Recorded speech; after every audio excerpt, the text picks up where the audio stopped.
Thanks, Emily. One thing that we've discussed quite a lot in the rurality special interest group is about how what is that rurality and living rurally looks like and means different things to different people. So we just wanted to capture kind of this across the group. And for example, my one is the one on the bottom left of a person taking a photo at sunset. And I'm where I live. That is a kind of 10-minute drive and a very savage hour-long hike up a hill. But this is kind of what rurality and rural living means to me, is that I'm able to do stuff like that after work, and be able to kind of be out in the middle of nowhere kind of shortly after decompressing from my screen. But yeah, that was just something that we spoke quite a lot about. And Ellie, I don't know, Ellie or Catherine, if you wanted to maybe share a little bit about your image. Yeah, I'd be happy to.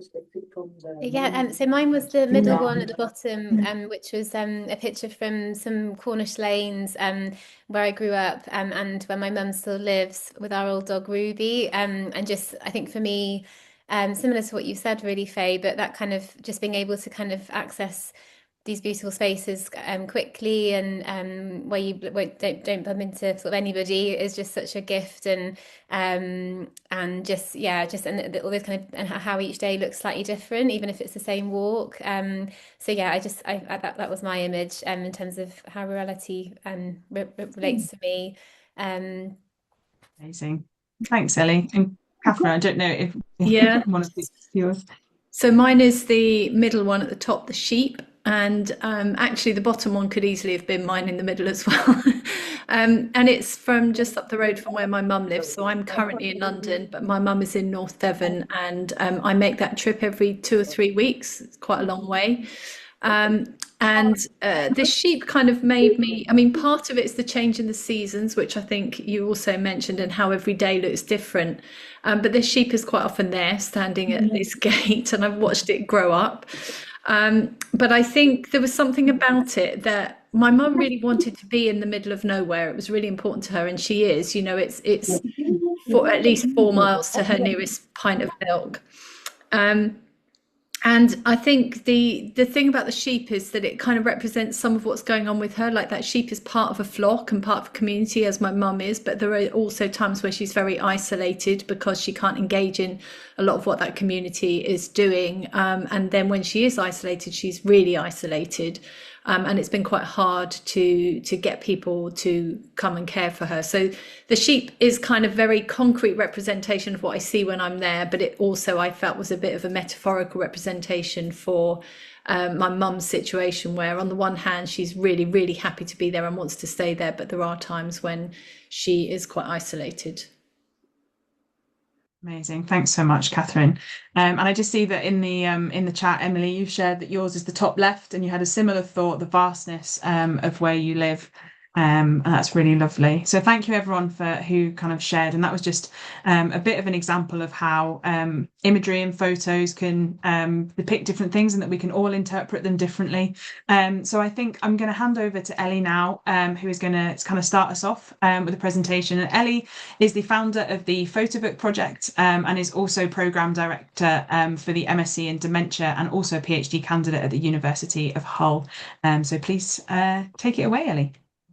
Thanks, Faye.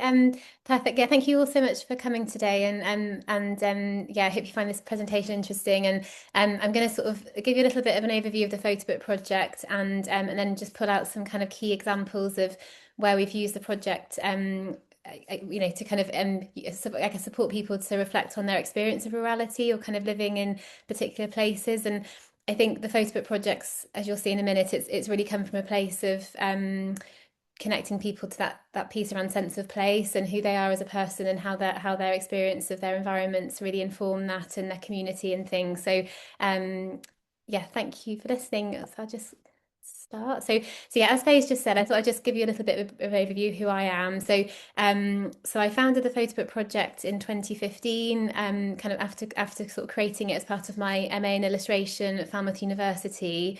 And I'll tell you a bit more about that in a minute.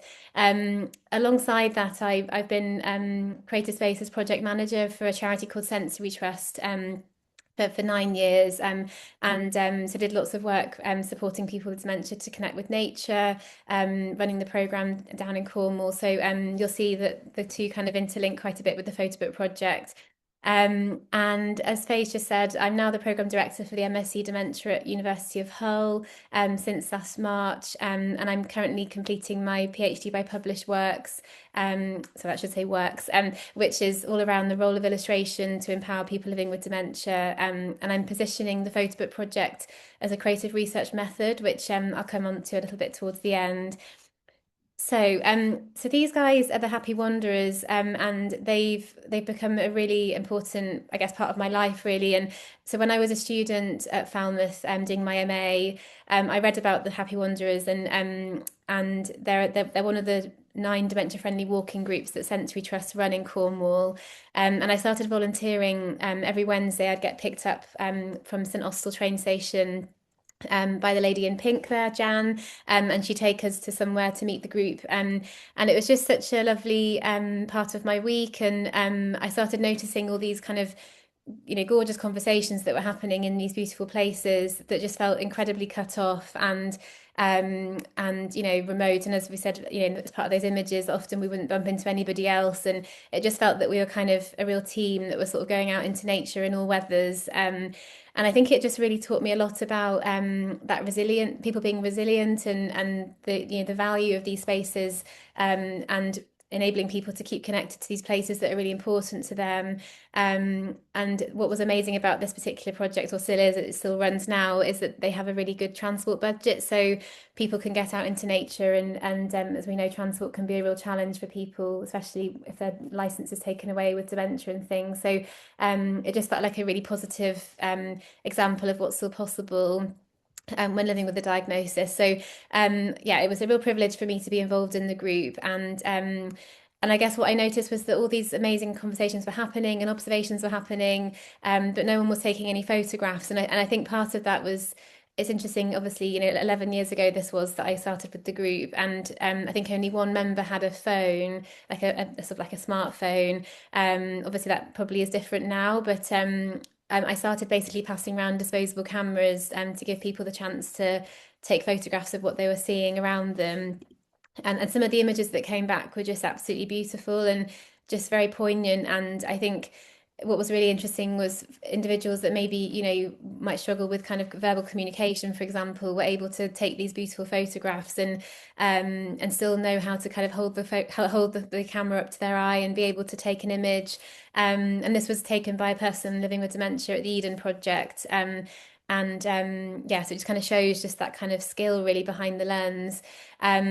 And the way that we operated it was that we passed around the cameras, and over 16 walks over the year, the group chose a theme each walk to kind of capture their experience. So these, you can see on these books here that we had themes that range from texture to sound to shadows to like colours. On book number 14, I forgot the camera, so we ended up gathering objects and then scanning all those objects in, and that was actually a really beautiful book in the end. So it just kind of became this lovely framework, I guess, that sort of enabled the group to capture their experiences of their rural environments and just those social connections that were just so important. And the photo book design was something that, I guess, that was kind of my role as the illustrator in the space, was to design something that was like a creative framework that they could take ownership of, which was a new way for me as an artist working, but it felt like the right visual communication and the right visual language for this project, because it was, you know, minimal text, and every image is in the order it's taken in. They're all full bleed images, or kind of, if they're portrait, there's two next to each other. So the only editing that I do is putting the portrait ones together if that needs to happen. But most of the images people take landscape anyway, so just by chance. So yeah, the idea is that it's a real, like, just like a mirror to the experience that people have had, so they can then access these experiences. And what we found with this project was that people, when they went into care and things and towards their end of life, they would take these photo books into those different care environments and hospital environments to sort of communicate what matters to them, and I guess parts of themselves that these walks captured, or, you know, had in them. So yeah, it was just a really beautiful project. And when they came to see the exhibition as part of the MA exhibition. It just felt like such a collaboration, and it was, you know, the emotion in the room was really incredible and just made me think there's something in this project that I think other people could benefit from. And yes, so I thought I'd just share that one as the kind of, yeah, that was the sort of, I guess, the pilot, the kind of initial project that was very much co-designed with the Happy Wanderers. And then since then, I've been really fortunate to run, I think we're on project number 28 now, which is, can't quite believe that. So it's just kind of been very fortunate to get funding and things as the years have gone on, and support to do the project in different environments and with different individuals living with dementia.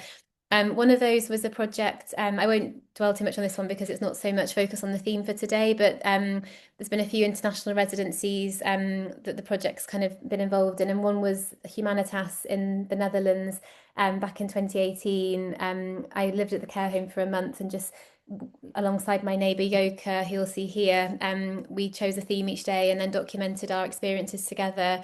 So it just showed, I guess, how the project could stretch to different environments, and how the photography piece, I think, especially being in a care home where obviously, you know, as it is, everyone's speaking Dutch, for example, just the universality of images, that we're not relying on people to be able to communicate through verbally or through, you know, particular language, but actually how everyone can access this because it's making images. And this was one of the photo books that came out of that one, and you can see that another aspect of the photo books is that we invite people to gather nature, or do cyanotypes, or, you know, maybe scan in their shopping list for a picnic at the, you know, for the walk, etc., that kind of thing. So we're trying to capture those different ways of human interaction with place, and the very tangible ways that we can capture that that kind of space in the center of the books allows for. And then another one was a project in Japan, which was a relay race across Japan. And I included this one today because we made a real point of focusing on an urban community that was engaging in this project, as well as a rural community, and kind of looking at that, the distinction of people's experiences. So this was a project called Run Tomorrow, which still takes place now. So back in 2019, I was funded by the DIY Foundation to do an artist residency and document this project. And the idea is that people from care homes and schools come out into the community, and they dress in orange, and then they walk or run together in the streets. And it's a way of sort of celebrating intergenerational connection, kind of shining a light on the fact that things are still possible when you're living with dementia. So challenging that kind of negative stigma around dementia. So I thought I'd mention this one today as well. And you can see this book in particular was from Fuji, which is quite a rural area around Mount Fuji. So here's just a kind of, I guess, some examples of how the books kind of ended up shaping together, and how so each collection that I do has a box made for it, which is commissioned by the Wyvern Bindery in London. And the idea really, I think, was wanting to build this archive of what's possible when living with a diagnosis of dementia. And I guess my initial sort of inspiration for that was my own family experience with my granddad, and having very challenging experiences with that, wanting to kind of sort of, it's almost like asking that question, like, surely it doesn't have to be so difficult, and surely there can be these positive moments that are still possible. So it's kind of a response to my own lived experience as a family carer, but also very much the Happy Wanderers as well, and kind of seeing how the project really supported them to live well, and keep sort of, yeah, celebrating what's still possible. So just to kind of focus in on a couple of particularly ones that look at rurality as a theme. So this was a project back in 2022, oh no, sorry, 2021, it finished in 2022. So this was with Next Steps Rydale in Yorkshire, which obviously Rydale is a very rural area in the North York Moors, and kind of spans across the Scarborough. And yeah, so the idea was to connect a group of people that hadn't been able to meet since the pandemic. So there were 11 participants who were some living with dementia, some some who were just older and very isolated, living in like farming communities and things. And the idea was to kind of invite them to take photographs of their everyday life during the lockdown periods.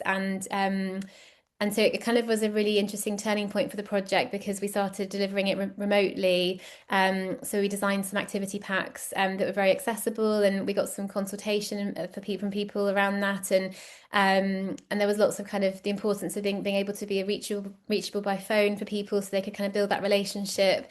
And this was a really beautiful image that somebody took in Farndale in the North York Moors. And I just thought it really captured like this theme of rurality and just how, you know, this everyday life taking place with the washing happening and that connection to nature, and how people, you know, the weather is kind of enabling the cycles of domesticity to happen, whilst also having this incredible backdrop of beauty, but also obviously that you can feel that sense of isolation from this image as well. And at the end of this project, we were able to host an exhibition in Morton, where we invited the 11 participants to come and see their photo books. And this was a really poignant moment where one of the women who had taken part during the pandemic, she very sadly lost her son, and she wrote about that. So we invited people to kind of write notes and, you know, gather things, and she chose to write a diary about her time. So there she is, looking back at her diary and getting quite emotional about just the experience and how the project had given her this chance to reflect and process. And she described it as like her companion over that period. So just how much these kinds of projects can mean to people, and just make people feel part of something bigger, which was really special. And then we got some funding from Devon County Council to work with a really wonderful group in Exeter called the Budding Friends Group. So they support people to come out onto an allotment every week, and so we wanted to kind of really capture how this group works, like the kind of essence of it, and just and again, I mean, I guess this is interesting because it's in an urban location like a city, but it's in a natural environment, and being in the allotment spaces, and a lot of the people that came to this group lived kind of outside of Exeter and needed that transport to be able to take part in things. So I wanted to kind of draw attention to that as well. So this project happened over a number of months, and people chose their themes and captured being on the land together, and all those kind of connections that are made as part of the group. And then just to finish on some intergenerational examples, so we got some funding to work with a Calstock primary school, and the Calstock Parish's Preserving Nature group, which was fantastic. And it was, the whole focus was bringing them together with a local dementia-friendly walking group to think about climate action, and to kind of just mobilise some sense of, I guess, to kind of give them a platform to share their own experiences and reflections of living by the Tamar Valley, where they're alongside the river there, and they often experience flooding, and there's lots of active work going on to try and support the community. So we wanted to give people a platform to share their feelings and emotion and experiences around that, whilst also thinking about what they can do and bring them together across the generations to kind of mobilize kind of more, and to feel that sense of agency around their own environments. So this was a really special project, and we worked with the Environment Agency, various partners to kind of use like activities that instill that thing around biodiversity and just learning about what's around us and kind of what positive action's really happening. And there was a really fantastic quote that somebody who spoke at a conference that I held, called Susan Langford. She's from Magic Me.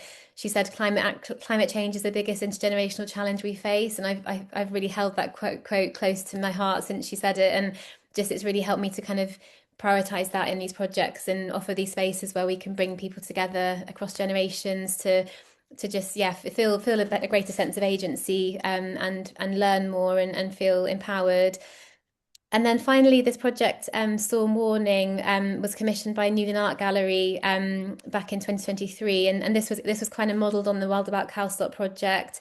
And we invited the dementia-friendly walking group run by Sensory Trust down in Penzance to meet with the Newlyn Primary School children over 4 sessions. And very similar to the Wild About Calstock project, it was about meeting local people and those that could talk to us about the different experiences of rurality, like the fishing industries and various things around the wildlife and the challenges that are being faced by the community and things. So it was a really special project, and interestingly, whilst we were running it, there were lots of storms happening. So you can see in that image on the right hand image, just literally feeling the impacts of these storms that are just more and more recurrent. So it just was a really great opportunity to bring those 2 generations together.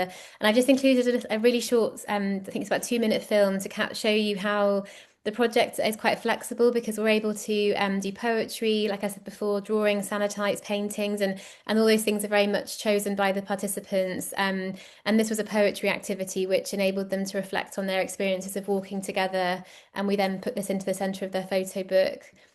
So I'll just press play. Is that all based on the Bay you want to nominate? I wrote it for you. Ready? Oh, good roll. Wow, a heart. I did. You're going to read it out? Ah, she got number 1. She's reading out. Can you read it out? Laughing. Laughing. Laughing. Oh, I couldn't do that. Are you going to Are you going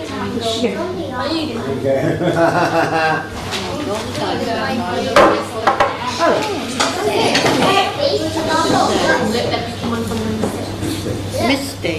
Misty. That's a good way. Yes, I think if we do that, we do it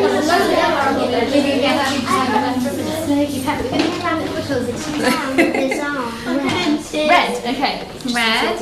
We did mine. Oh, I know. I thought it was sentence. I know. I'm trying to do Did I use the red? Swooshing. Oh. Did I use the red? What is that? Very good. No, because it's sort of fiery. Because it's sort of fiery. Oh, I like. I was on the bench with my friend and it was damp and sunny. I was listening to the swooshing wind and downpour. Remembering times I was on the bench in this red hot sun, watching the fishermen drive out to sea together. How much you spell that wrong? I saw memories at the beach and the swooshing sea, and we were looking through the windows at the beautiful sea, and I saw my dad catching some fish. I did that. I did my dad. Cool. And I look amazing.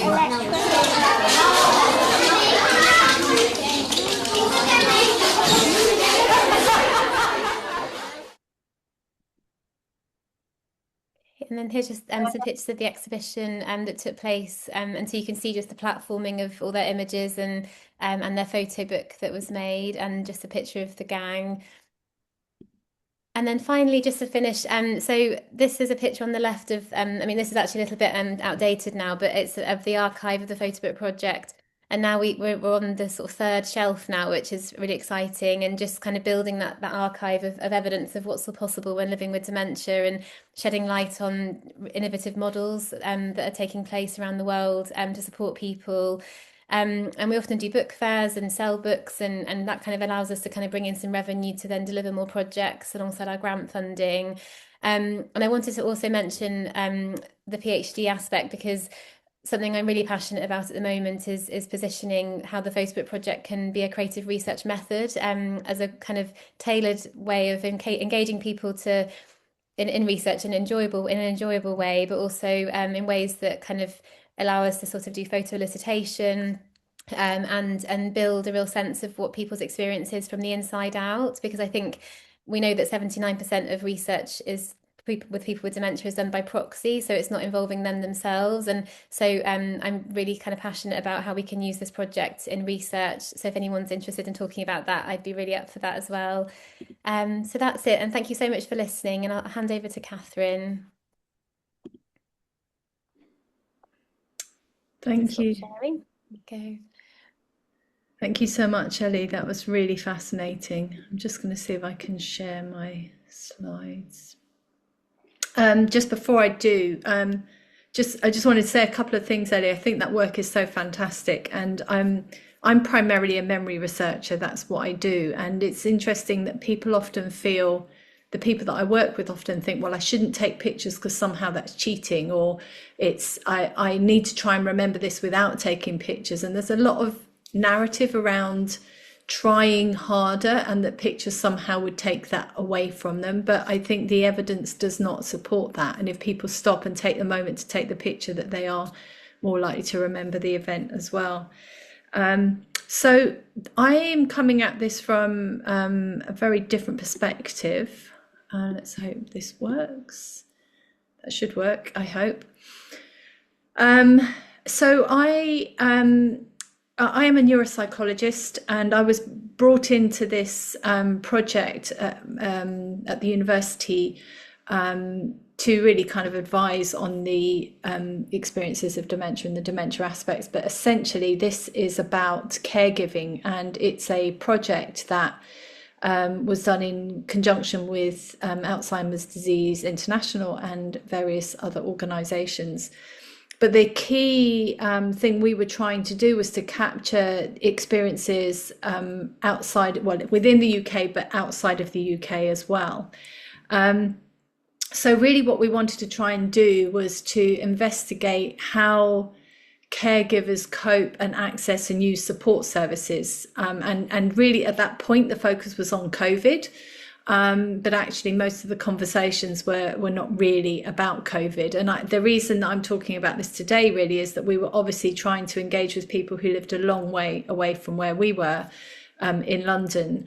And even within the UK, we were very keen that we tried to reach as many corners of the UK as we possibly could.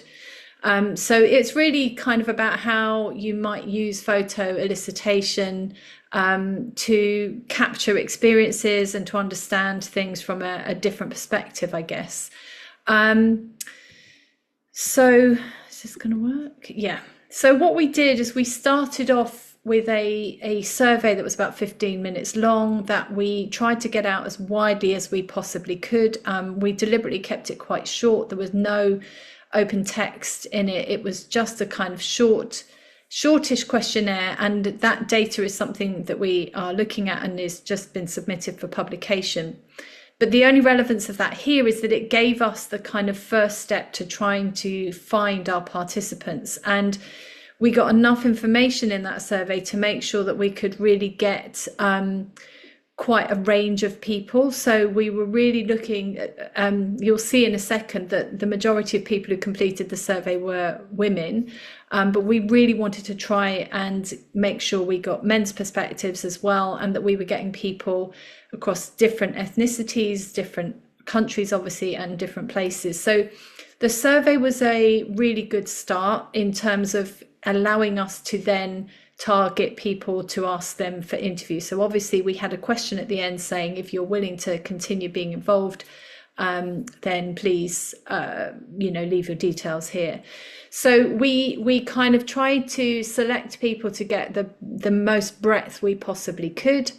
And then we asked people, I say we as in the royal we, because I was very much involved in setting this up and analysing it, but I didn't do the interviews myself. We had a fantastic postdoc working on this. So the photo elicitation, people were asked to provide 6 to 8 photos that captured their experience of caregiving and their relationship with the person living with, where we were specifically looking at Alzheimer's. And we did have other dementias in there, but it was primarily Alzheimer's. So just to give you a bit of a sense of who our participants were. So if you look at the survey initially, so we had 4 countries. We had the UK, the United States, Brazil and South Africa. We found it very hard to get the survey out in South Africa. We were working with organisations and charities in these different countries, but it was very hard to get the survey out. So when it came to the interviews, we had to actively recruit through partner organisations who were local. And so in terms of the survey, you can see the gender balance there and the ethnicity balance, but we tried to address that in our interviews. So if you have a look at the interviews, you'll see we had 10. It was very hard to do the interviews and to get the interviews in South Africa, but we did manage to get some. And you can see that we've got a wide range of ages. We were keen to capture across the age range. We've got a relatively balanced gender, and we've got hopefully a much broader mix of ethnicities than you often get in this kind of research. Although the United Kingdom was harder, we just were not engaging so many people, and we were taking it directly from the surveys. So the idea was they'd send these photos, and then photos were used as the basis for an interview. So essentially the researcher just spoke around the photos and asked what they meant. And then we did a thematic analysis, and I will just kind of share some of the results of that. So what we found, and I think this is sort of quite important, is that there were different approaches to caregiving, and they fell fairly comfortably into sort of 4 brackets. And the important thing was that the photos were able to generate the conversations that allowed people to talk openly about their experiences and their relationships. And the key thing is that what we found is that there were these different sort of typologies, we're calling them, different approaches to caring, but each of those had different support needs, and that was why this work was so useful. So very briefly, I'm not going to go through these in a lot of detail, but the first group were the empaths, and you can see there's a photo there which kind of was one of the photos. There were lots of people that had photos of holding hands, which was really interesting. And the empaths were people that we described as sort of caring in a very intuitive way, just feeling very connected and doing everything through sort of intuition and through connecting, and really feeling that they were very good at reading the person living with dementia, but that was the kind of key way that they didn't really want lots of information. And a lot of them were sort of described that they actually grew through the role and that they had personal development, and it was actually a really kind of valuable, worthwhile thing for them to do, but also that they had to manage, because they would often be very close emotionally. They would have to also manage how to make sure that they also prioritize their own needs sometimes. Then we had the organizers. This is where I classify myself. I very quickly recognized myself in this. And these were people who kind of wanted to be in control of the caring situation, very much seeing themselves as an advocate, sort of problem solving, really felt very strongly that they knew what was right and how to do it, but often needed access to kind of the skills and resources, so that in a sense almost taking on a professional role and wanting to do it at that level, that professional level. So very much wanting expert advice and support. And you can kind of see one of the pictures that came through here. I'm a pretty good expert now in bowel movement and incontinence pads and hoists and everything else, and people kind of really sort of taking great pride in kind of being able to take on some of these responsibilities, and getting sort of a lot of satisfaction out of that. And then we had 2 other groups that we think are important. So one is the non-identifier, and these were typically people who kind of preferred their pre-caring identity. So they wanted to remain a son or a daughter or a husband or a wife, and they didn't like the idea of being identified as a carer. They were having to do it because of situations, but that wasn't really how they identified. And in this case, this woman chose a sort of picture of this, quite this bird that looks in quite a bad way, and sort of described it as kind of representing the guilt that they were feeling. And then finally, we had the group that we called the reluctants, who were people who felt quite trapped. So in this case, we said this is the sky, the caregiver is trapped. This is the sky from prison. I think it somehow is a metaphor that symbolizes this. And this was somebody in Brazil. And these were sometimes people who were maybe not even relatives, but just felt sort of a bit forced into that position, and felt, but again, very much taking it seriously and taking the responsibility on, but not feeling that it was something they really sort of particularly wanted to be doing, and would rather be able to hand that role on to somebody else. And I think really, I suppose the key thing for this meeting is that the photographs really it was amazing, just asking people to send photos in. The photos, there was some incredible overlap between what people chose to send. But also it really did elicit conversations, and it was amazing how consistent this was across the different countries. We found these sort of 4 types in all of the countries. We've gone on to develop a questionnaire that we hope would help to kind of identify people's approach to caring and help to find what is most supportive to them. So, and I think the key thing that we wanted to do is to acknowledge that the other approaches to caring are equally valid, and it's really important that we reduce the stigma. And because maybe those 2 groups don't identify as carers, when you get this kind of things like carer training and information packs, those are less likely to meet their needs. So I think, of course, this is just one study and it's looking at a very specific thing. But what I would say is that the conversations that came about as a result of asking people to send photos in was really, really fascinating. And it did allow us to, I think online conversations can be difficult sometimes, but the photos really gave it a sort of central point as something that people could talk around and talk quite animatedly around. So I guess the point in this sort of seminar really is looking at using photographs as a way of accessing conversations and having conversations and being able to sort of form the basis of an interview that gives you access and insight into somebody's lived experience. We did have challenges. It was really hard to recruit people in some areas, and we were very aware that that people were quite resistant and reluctant to engage at some points, but also the people often have very limited time. So we did obviously pay people for their time. We thought that was really important.